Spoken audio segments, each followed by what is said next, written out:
Hello friends, welcome back சித்தர்வாக் channel நண்பர்களே. எனக்கு இந்த வீடியோவில் பார்த்தீங்கன்னு வச்சுக்கோங்களேன், மிக மிக முக்கியமான ஒரு எச்சரிக்கையான மாத ராசி பலனை தான் இப்போ இந்த வீடியோவில் அதிரடியாக பார்க்க போகிறோம். மாத ராசி பலன் எந்த மாதத்துது அப்படிங்கிறத முதல்ல இன்ட்ரோவில் சொல்லிடுறேன், நோட் பண்ணிக்கோங்க. அதாவது தற்போது பார்த்தீங்கன்னு வச்சுக்கோங்களேன், ஆங்கில மாதத்தில் 2024 ஆகஸ்ட் மாதமானது நடந்துகிட்ருக்கு. இந்த ஆகஸ்ட் மாதம் முடிகிறதுக்கு இன்னும் ஒரு சில நாட்கள் மட்டுமே இருக்குது. ஆகஸ்ட் மாதம் முடிந்ததுக்கு பின்னாடி அடுத்ததாக பார்த்தீங்கன்னு வச்சுக்கோங்களேன், செப்டம்பர் மாதமானது ஸ்டார்ட் ஆக போகுது. ஸ்டார்ட் ஆகக்கூடிய செப்டம்பர் மாதம் 2024 9வது மாதம். செப்டம்பர் மாதம் ஸ்டார்ட் ஆனதுக்கு பின்னாடி ஒவ்வொரு ராசிக்காரங்களுக்கும் பயங்கரமான மாற்றம் ஏற்படும். ஆகஸ்ட் மாதம் இல்லாத அளவுக்கு மாற்றம் வரத்துக்கும் வாய்ப்பு இருக்குது. ஆகஸ்ட் மாதத்தை விட கொஞ்சம் மொக்கையாக இருக்கவும் வாய்ப்பு இருக்குது. அது உங்களுடைய கிரகநிலைகள் பொறுத்து உங்களுக்கான பலன்களானது சொல்லப்படும். அந்த வகையில் செப்டம்பர் மாத ராசி பலனை தான் இப்போ இந்த வீடியோவில் பார்க்க போகிறோம். எந்த ராசிக்காரங்களுக்கு பார்க்க போகிறோன்னா, கன்னி ராசிக்காரங்களுக்கு பார்க்க போகிறோம். ஆல்ரெடி மேஷம், ரிஷபம், மிதுனம், கடகம், சிம்மம் ஆகிய ராசிகளுக்கு வீடியோ போட்டிருக்கேன். சிம்மத்துக்கு அடுத்து இருக்கக்கூடிய கன்னி ராசிக்காரங்களுக்கு இந்த வீடியோவில் என்னங்கிறத ஷேர் பண்ண போகிறேன். சிம்ம ராசிக்காரங்களுக்கு அடுத்து இருக்கக்கூடிய கன்னி ராசிக்காரங்க இந்த வீடியோவை ஃபுல்லாக பாருங்கள். உங்கள் ராசிக்கு இந்த செப்டம்பர் மாதம் அதிர்ஷ்ட மாதமாக இருக்குமா இல்லையா என்பதை தெரிஞ்சுக்குங்க. உங்களுக்கு என்ன மாதிரியான பலன்கள்லாம் கிடைக்கும் அப்படிங்கிறத கிரகநிலைகளோட அடிப்படையில் ஜோதிடர்கள் கணிச்சிருக்காங்க. ஸோ இந்த வீடியோ ஃபுல்லாக பார்த்தீங்கன்னா 99% பார்த்தீங்கன்னு வச்சுக்கோங்களேன், உங்களுக்கு செப்டம்பர் மாதம் எப்படி இருக்கும் அப்படிங்கிறத ஃபுல்லாக தெரிஞ்சுக்கலாம். அதிர்ஷ்டமாக இருந்தால் அதிர்ஷ்டமான பலனை பெறுவதற்கு என்ன மாதிரி நாம் நடந்துக்கணும் அப்படிங்கிறதையும் தெரிஞ்சுக்கலாம். ஆபத்தாக இருந்தால் அதை தடுக்கிறதுக்கு என்ன மாதிரி நாம் செயல்படணும் அப்படிங்கிறதையும் தெரிஞ்சுக்கலாம். சரி வாங்க, இந்த வீடியோ ரொம்ப யூஸ்ஃபுல்லாக இருக்கும், பார்க்கலாம்.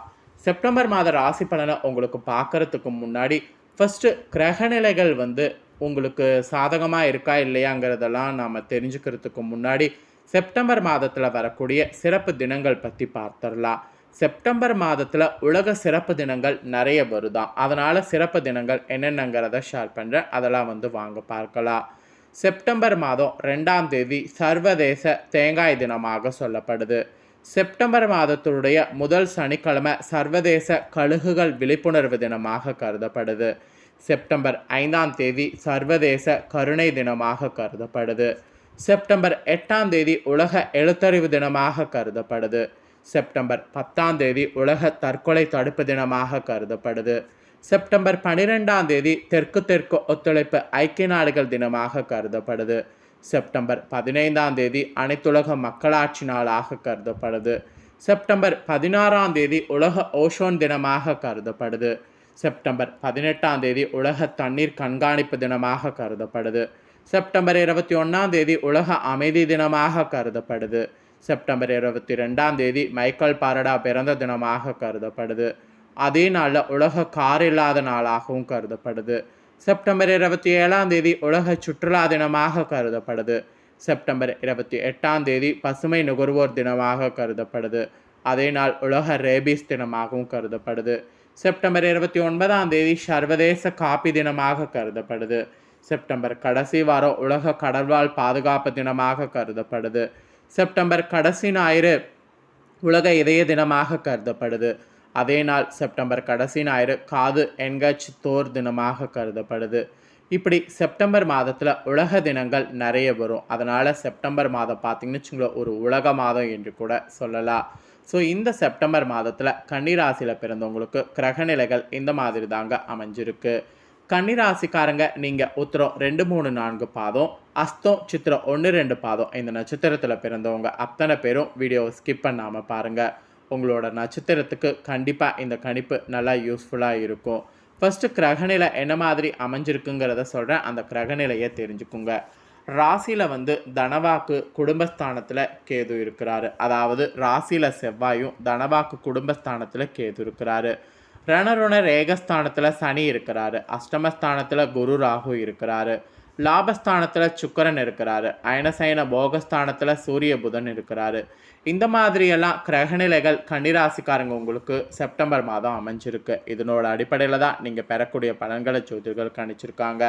அதை தான் இப்போ இந்த வீடியோவில் சொல்ல போகிறேன். என்ன பலன்கிறத தெளிவாக நோட் பண்ணிக்கோங்க. மற்றவர்களுக்கு மதிப்பும் கௌரவமும் தரக்கூடிய மாதிரி நீங்கள் செப்டம்பர் மாதம் நடந்துக்கணும். அதே நேரத்தில் தேவையான உதவிகளையும் தயங்காமல் செய்யணும். இந்த மாதிரியெல்லாம் இருந்தீங்கன்னா உங்களுக்கு செப்டம்பர் மாதம் ரொம்ப யூஸ்ஃபுல்லாக இருக்கும். இல்லைன்னா வச்சுக்கோங்களேன், நிறைய ரிஸ்க் இருக்குது. அதனால் கவனமாக இருக்க வேண்டியது அவசியம். கவனம் தேவை. வீண் பிரச்சனையினால் மனக்குழப்பம் ஏற்படலாம். ஸோ வீண் பிரச்சனை ஏற்படாமல் பார்த்து கொள்ள வேண்டியது அவசியம். பயணங்களில் தடங்கள் ஏற்படலாம். முடிஞ்ச அளவு பயணங்கள் செய்வதை அவாய்ட் பண்ணிக்கோங்க.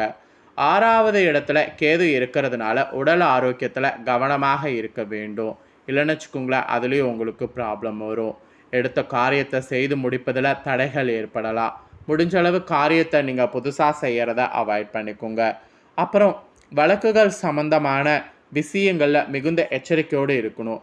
வழக்குகளில் இதை பண்ணுறேன் அதை பண்ணுறேன் அப்படின்னு சொல்லிட்டு எதையோ பண்ணி மாட்டிக்காதீங்க. எல்லாத்துலேயுமே எச்சரிக்கையாக இருக்க வேண்டியது அவசியம். ஆக மொத்தம் பார்த்தீங்கன்னு வச்சுங்களேன், கன்னிராசிக்காரங்களுக்கு செப்டம்பர் மாதம் ரிஸ்கான மாதம் என்று சொல்லப்பட்டிருக்கு. அப்புறம் உங்களுக்கு தொழில் வியாபாரத்தை பொறுத்த வரைக்கும் எதிர்பார்த்ததுக்கு மேலே பார்த்தீங்கன்னு வச்சுக்கோங்களேன், வேகம் இருக்கும். அதே சமயம் பழைய பாக்கிகள் வசூலாவதில் இருந்த தடைகள் தாமதங்கள் எல்லாமே நீங்கும். போட்டிகள்லாம் பார்த்தீங்கன்னு வச்சுக்கோங்களேன், சமாளிக்கிற மாதிரி இருக்கும். அந்த திறமையை உங்களுக்கு உண்டாக்கிக்கணும். அது ரொம்ப தொழிலில் அவசியம். ஸோ தொழில் இப்படின்னா உத்தியோகம் எப்படி இருக்குன்னா, உத்தியோகத்தில் இருப்பவர்களுக்கு கூடுதல் பணி சுமையானது ஏற்படும். சக ஊழியர்கள் மேல் அதிகாரிகளிடந்து வந்த மனக்கசப்பு மாறும். ஸோ உத்தியோகத்தில் இருக்கிறவங்களுக்கு செப்டம்பர் மாதம் அதிர்ஷ்டமாகவும், தொழில் வியாபாரம் செய்கிறவங்களுக்கு கொஞ்சம் நுணுக்கத்தோடு செயல்படணும் என்று எச்சரிக்கையானது உங்களுக்கு விடுக்கப்பட்டிருக்கு. ஸோ செப்டம்பர் மாதம் குடும்ப ரீதியாக பார்க்கும்போது குடும்பத்தில் நிம்மதியானது அதிகரிக்கும். உங்கள் கருத்துக்களுக்கு மதிப்பும் கூட அதிகரிக்கும். கணவன் மனைவிக்கிடையே இருந்து வந்த மன பிரச்சனை எல்லாமே மறைந்து ஒற்றுமையானது ஓங்கும். பிள்ளைகளிடம் பாசமானது அதிகரிக்கும். பெற்றோர்கள் உறவினர்கள் அரவணைப்பு அதிகமாகும். அந்த அரவணைப்பை நீங்கள் யூஸ் பண்ணிக்கிறது நல்லது. பெண்களுக்கு பயணங்களில் எதிர்பாராத தடங்கள் உண்டாகலாம். அதனால் செப்டம்பர் மாதம் கன்னிராசிக்கார பெண்கள் பயணங்கள் மேற்கொள்ள வேண்டாம். யோசித்து செய்யக்கூடிய காரியங்கள் சாதகமான பலனை கொடுக்கும். அதனால் யோசித்து ஒவ்வொரு விஷயமும் பண்ணுங்கள். அப்புறம் கலைத்துறையில் இருக்கிறவங்களுக்கு புதிய ஆர்டர் விஷயமாக வெளியூர் செல்வது நேரிடும். பழைய பாக்கிகள் வசூலிப்பதில் வேகம் காட்டணும். புதிய ஒப்பந்தங்கள் கையெழுத்திட நினைப்பவங்க அதற்கான ஆலோசனைகளில் ஈடுபடணும். அதுதான் நல்லது. அந்த மாதிரி ஈடுபடாமல் இருந்தீங்கன்னா கண்டிப்பாக ரிஸ்க் இருக்குது. கலைத்துறையில் இருக்கிறவங்களுக்கு இது மாதிரி நடந்துக்கணும்னு சொல்லப்பட்டிருக்கு. அப்புறம் அரசியலில் இருக்கிறவங்களுக்கு வேலையை முக்கிய நபர்களை சந்திக்க வேண்டியதாக இருக்கும். கொடுத்த கடனை திருப்பி வாங்க முயலணும். வீண் வாக்குவாதங்கள் ஏற்படலாம். கவனமாக எல்லார்கிட்டையும் பேசுறது நல்லது. குறிப்பாக நண்பர்களிடம் முக்கிய விஷயங்களை ஆலோசனை செய்வதையும் அடுத்தவர் பற்றி பேசுவதையும் தவிர்க்கிறது உங்களுக்கு செப்டம்பர் மாதம் நல்லது. அரசியலில் இருக்கிறவங்களுக்கு இது ஒரு பெரிய எச்சரிக்கையாக சொல்லப்பட்டிருக்கு. அப்புறம் மாணவர்களுக்கு கல்வியில் எதிர்பார்த்த முன்னேற்றம் கிடைப்பதில் தடை ஏற்படும். கவனமாக மாணவர்கள் படிக்கிறது நல்லது. ஸோ இந்த மாதிரி கன்னிராசிக்காரங்களுக்கு நிறைய கவனமாக இருக்கணும் என்று தான் செப்டம்பர் மாதம் சொல்லப்பட்டிருக்கு. இதில் உத்தரம் 2, 3, 4 பாதங்களில் பிறந்தவங்களுக்கு என்ன சொல்லப்பட்டிருக்குன்னா, இந்த செப்டம்பர் மாதம் பாதியில் நின்று வீடு கட்டக்கூடிய பணியை மீண்டும் தொடங்குவீங்களா? சிலர் புதிய வீட்டுக்கு குடி போகுவீங்களா? கணவன் மனைவிக்கிடையே திடீரென்று கருத்து வேற்றுமை உண்டாகுமா? பிள்ளைகள் கல்வியில் முன்னேற்றம் அடைய தேவையான உதவிகள் கிடைக்குமா? ஸோ உத்தரம் 2, 3, 4 பாதங்களில் பிறந்தவங்களுக்கு அதிர்ஷ்டம் என்று சொல்லப்பட்டிருக்கு. அதே அஸ்தத்தில் பிறந்தவங்களுக்கு என்ன சொல்லப்பட்டிருக்குன்னா, இந்த செப்டம்பர் மாதம் மற்றவங்களிடம் கவனமாக பேசுறது கருத்து வேற்றுமை வராமல் தடுக்குமா? வீண் அலைச்சல் குறையுமா? மாணவர்களுக்கு கல்வியில் முன்னேற்றம் அடைய தேவையான உதவி கிடைக்குமா? விளையாட்டு போட்டிகளில் பங்கேற்கும் போது கவனமாக இருக்கணும்னு சொல்லப்பட்டிருக்கு. அதே சித்திரை 1, 2 பாதத்தில் இருக்கவங்களுக்கு என்ன சொல்லப்பட்டிருக்குன்னா, இந்த செப்டம்பர் மாதம் துணிச்சலாக எதையும் செய்தீங்கன்னா முடித்து காரிய வெற்றி அடைய முடியுமா? மற்றவர்களோடு இருந்த பகை நீங்குமா? பூர்வீக சொத்துக்களில் இருந்த சிக்கல்கள் தீருமா? பணவரவு கூடுமா? அரசாங்கம் மூலம் லாபம் உண்டாகுமா? நீண்ட தூர பயணங்களால் சாதகமான பலன் கிடைக்குமா? அதனால் இந்த நட்சத்திரத்தில் பிறந்தவங்க இப்போ நான் சொன்ன இந்த பலன்களுக்கேற்ப நடந்து பலனடைங்க. நீங்கள் செப்டம்பர் மாதம் பைரவருக்கு அர்ச்சனை செய்து வணங்கினீங்கன்னா மனக்கஷ்டம் நீங்கும், எல்லா நன்மைகளும் உண்டாகும். அதனால் இந்த ஒரு பரிகாரத்தை செய்து பயனடைங்க. கன்னிராசிக்காரங்க, இந்த வீடியோ ஃபுல்லாக பார்த்துருந்தீங்கன்னா உங்கள் ராசிக்கான பலனை தெரிஞ்சிருப்பீங்க. தெரிஞ்சு இந்த பலன்களுக்கேற்ப நடந்து பலனடைங்க. இந்த வீடியோவை இப்போ நீங்கள் பார்த்து முடிச்ச உடனே இதை லைக் பண்ணி உங்கள் ஃப்ரெண்ட்ஸ் ஃபேமிலிக்கு ஷேர் பண்ணுங்கள். உங்கள் ஃப்ரெண்ட்ஸ் ஃபேமிலியில் இருக்கவங்களும் வீடியோ பார்க்கட்டும். அவங்களும் அவங்களோட ராசி கன்னிராசியாக இருந்ததுன்னா இந்த தாள்களை தெரிஞ்சு இந்த தாள்களுக்கேற்ப நடந்து பலனடையட்டும். ஸோ கண்டிப்பாக வீடியோ லைக் பண்ணி ஷேர் பண்ணுங்கள். உங்கள் ஃப்ரெண்ட்ஸ் ஃபேமிலிக்கு அவங்களும் பார்த்து பலனடையட்டும். வேறொரு வீடியோவில் சந்திக்கிறேன். நன்றி.